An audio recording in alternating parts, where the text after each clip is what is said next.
a virtual resistor, which is going to be R23. Now, for those with a calculator, what is the equivalent resistance of a 30 and a 20?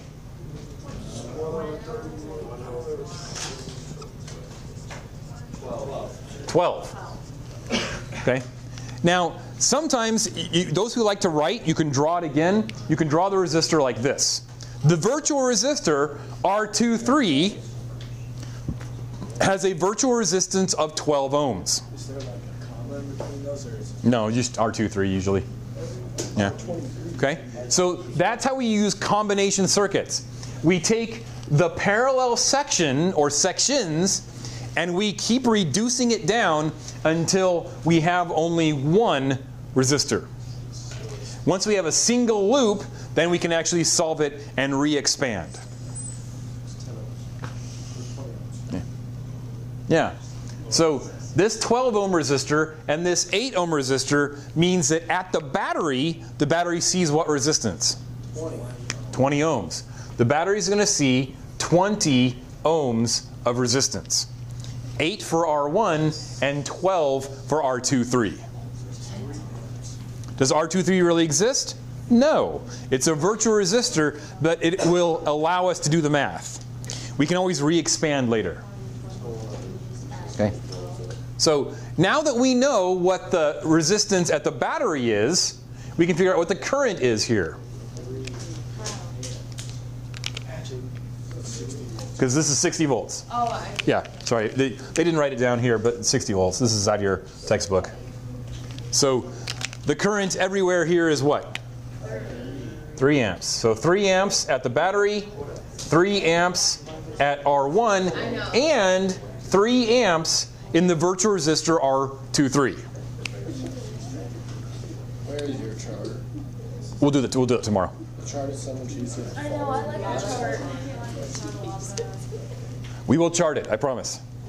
In fact, I think it's like the next slide. Oh, no, okay.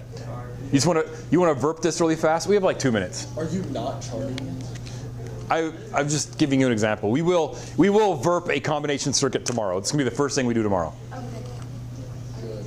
Or second thing, depending on if we do it before or after the quiz.